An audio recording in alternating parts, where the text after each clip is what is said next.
Bismillahirrahmanirrahim. Assalamualaikum warahmatullahi wabarakatuh. Perkenalkan, nama saya Andra Ahmad Sumarna dengan NIM 23320111009 dari Fakultas Hukum Program Studi Ilmu Hukum. Saat ini saya sedang menjalani di semester 6. Baik, dalam rangka saya bikin video ini untuk memenuhi ujian tengah semester saya, untuk memenuhi matkul Hukum Perdata Internasional yang diampu oleh Ibu Rizka Ginalita Dwi Putri SHMH. Untuk materinya yaitu saya akan menjelaskan mengenai hukum privat dan hukum publik, lalu hukum perdata internasional dan hukum internasional, lalu pengertian hukum perdata internasional, lalu titik laut primer dan sekunder, yang terakhir yaitu contoh kasus hukum perdata internasional. Baik, apa sih itu hukum privat dan hukum publik? Baik, untuk hukum privat yaitu adalah aturan hukum yang mengatur hubungan antara individu dengan individu lainnya dengan tujuan melindungi kepentingan pribadi masing-masing pihak. Dalam hukum privat, setiap orang dianggap memiliki kedudukan yang sejajar. Contohnya dapat dilihat dalam hubungan jual beli, sewa menyewa, perjanjian, perkawinan, warisan, dan hutang piutang. Hukum privat berfokus pada hak dan kewajiban pribadi agar tercipta hubungan yang adil dan tertib dalam kehidupan bermasyarakat. Oleh karena itu, hukum privat sangat dekat dengan kehidupan sehari-hari. Karena hampir setiap orang pernah melakukan hubungan hukum dengan orang lain. Nah, sedangkan hukum publik adalah aturan hukum yang mengatur hubungan antara negara dengan warga negara atau hubungan antar lembaga negara. Dalam hukum publik, negara memiliki kedudukan yang lebih tinggi karena bertindak untuk menjaga kepentingan umum. Contohnya adalah hukum pidana, hukum tata negara, dan hukum administrasi negara. Melalui hukum publik, negara berusaha menciptakan ketertiban, keamanan, dan keadilan bagi masyarakat luas. Dengan kata lain, hukum publik hadir untuk melindungi kepentingan bersama agar kehidupan bernegara dapat berjalan dengan baik. Lalu selanjutnya, pengertian hukum perdata internasional dan hukum internasional. Untuk hukum perdata internasional itu sendiri yaitu bagian dari hukum yang mengatur hubungan keperdataan yang mengandung unsur asing. Unsur asing tersebut bisa berupa kewarganegaraan yang berbeda, tempat tinggal yang berbeda, atau peristiwa hukum yang terjadi antara lintas negara, semisalnya perkawinan antara warga negara Indonesia dengan warga negara Jepang, atau sengketa warisan yang melibatkan aset di luar negeri. Hukum perdata internasional membantu menentukan hukum negara mana yang harus digunakan untuk menyelesaikan persoalan tersebut. Sementara itu, hukum internasional adalah aturan yang mengatur hubungan antar negara maupun organisasi internasional dalam kehidupan dunia internasional. Hukum internasional dalam hal ini yang berkaitan dengan perdamaian dunia, kerjasama antar negara, perjanjian internasional hingga hak asasi manusia. Jadi, perbedaan utamanya terletak pada subjek dan ruang lingkupnya. Hukum perdata internasional lebih fokus pada hubungan antara individu yang memiliki unsur lintas negara. Sedangkan hukum internasional lebih menitik beratkan pada hubungan antar negara dan kepentingan global. Lalu selanjutnya ada pengertian hukum perdata internasional. Hukum perdata internasional adalah keseluruhan kaidah hukum yang digunakan untuk menyelesaikan hubungan hukum perdata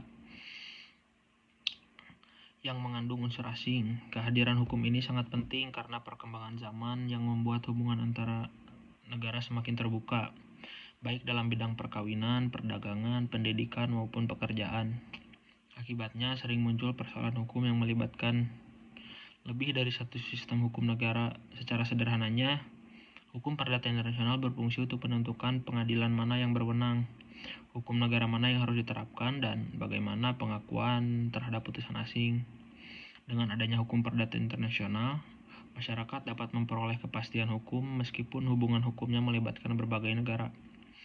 Hal ini menunjukkan bahwa hukum tidak hanya hadir sebagai aturan, tetapi juga sebagai sarana untuk menjaga keadilan di tengah hubungan manusia yang semakin luas dan kompleks. Lalu selanjutnya itu ada titik taut primer dan sekunder. Dalam hukum perdata internasional dikenal adanya titik taut, yaitu faktor yang menghubungkan suatu perkara dengan sistem hukum tertentu. Titik taut primer adalah unsur awal yang menunjukkan bahwa suatu hubungan hukum mengandung unsur asing, sehingga perkara tersebut masuk dalam ruang lingkup hukum perdata internasional. Contohnya adalah perbedaan kewarganegaraan, tempat tinggal di negara lain, atau objek sengketa berada di luar negeri. Titik taut primer menjadi tanda bahwa persoalan tersebut tidak lagi murni berada dalam satu sistem hukum nasional saja. Sedangkan titik taut sekunder adalah faktor yang digunakan untuk menentukan hukum mana yang paling tepat diterapkan dalam menyelesaikan perkara tersebut. Contohnya adalah kewarganegaraan seseorang, domisili, tempat dibuatnya perjanjian, atau lokasi benda yang disengketakan. Titik taut sekunder membantu hakim mencari hukum yang paling memiliki hubungan erat dengan perkara. Dengan demikian, titik taut memiliki peran penting agar penyelesaian perkara dapat dilakukan secara adil, jelas, dan memberikan kepastian hukum bagi para pihak. Nah, yang terakhir ada contoh kasus hukum perdata internasional. Salah satu contoh kasus hukum perdata internasional adalah perkawinan antara warga negara Indonesia dengan warga negara asing. Misalnya seorang perempuan Indonesia menikah dengan laki-laki warga negara Korea Selatan dan kemudian tinggal di Jepang. Dalam perjalanan rumah tangga muncul sengketa mengenai hak asuh anak dan pembagian harta bersama. Kasus seperti ini melibatkan beberapa unsur asing, yaitu kewarganegaraan yang berbeda dan tempat tinggal di negara lain. Oleh karena itu, diperlukan hukum perdata internasional untuk menentukan pengadilan mana yang berwenang dan hukum negara mana yang harus diterapkan. Contoh lainnya dapat terjadi dalam transaksi bisnis internasional. Misalnya perusahaan Indonesia melakukan kontrak kerjasama dengan perusahaan dari Singapura. Tetapi kemudian terjadi wan prestasi atau pelanggaran perjanjian.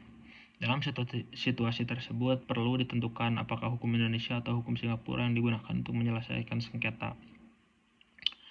Dari contoh-contoh tersebut dapat dipahami bahwa hukum perdata internasional hadir untuk menjawab kebutuhan masyarakat modern yang kehidupannya semakin terhubung lintas negara. Perkembangan teknologi dan globalisasi membuat hubungan antar individu dari berbagai negara menjadi semakin mudah dan cepat. Saat ini seseorang dapat bekerja, belajar, menikah, bahkan menjalankan bisnis dengan pihak yang berasal dari negara lain tanpa harus terbatas oleh jarak. Kondisi ini menyebabkan persoalan hukum tidak lagi hanya bersifat nasional, tetapi juga internasional. Oleh sebab itu, hukum perdata internasional memiliki peranan yang sangat penting untuk memberikan kepastian hukum dalam hubungan lintas negara. Kehadiran hukum ini membantu masyarakat agar tetap mendapatkan perlindungan hukum, meskipun berhubungan dengan sistem hukum yang berbeda-beda. Dalam praktiknya, hukum perdata internasional juga mencerminkan nilai keadilan dan penghormatan terhadap hak setiap individu. Setiap negara memiliki aturan hukum, budaya, dan kebiasaan yang berbeda, sehingga seringkali muncul perbedaan cara pandang dalam menyelesaikan suatu perkara. Melalui hukum perdata internasional, perbedaan tersebut dicari titik temu agar penyelesaian sengketa dapat dilakukan secara adil dan tidak merugikan salah satu pihak. Dengan demikian, hukum tidak hanya dipahami sebagai kumpulan aturan yang kaku, tetapi juga sebagai sarana untuk menjaga hubungan manusia agar tetap harmonis di tengah keberagaman dunia internasional. Selain itu juga, hukum perdata internasional menunjukkan bahwa kehidupan manusia saat ini saling terhubung satu sama lain. Persoalan yang terjadi di suatu negara dapat berdampak pada individu di negara lain, baik dalam bidang keluarga, perdagangan, maupun kepemilikan harta benda. Oleh karena itu, diperlukanlah kerjasama dan pemahaman hukum yang baik antar negara agar setiap persoalan dapat diselesaikan dengan tertib dan manusiawi. Pada akhirnya, tujuan hukum perdata internasional bukan hanya menentukan hukum mana yang berlaku, tetapi juga menciptakan rasa keadilan, kepastian, dan perlindungan bagi setiap orang dalam hubungan hukum lintas. Nah, dengan adanya hukum perdata internasional, masyarakat modern dapat menjalani hubungan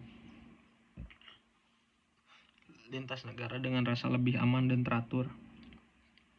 Hukum ini menjadi jembatan yang menghubungkan berbagai sistem hukum di dunia, agar perbedaan yang ada tidak menimbulkan ketidakadilan. Di tengah perkembangan zaman yang semakin terbuka, hukum perdata internasional membuktikan bahwa hukum harus mampu mengikuti dinamika kehidupan manusia.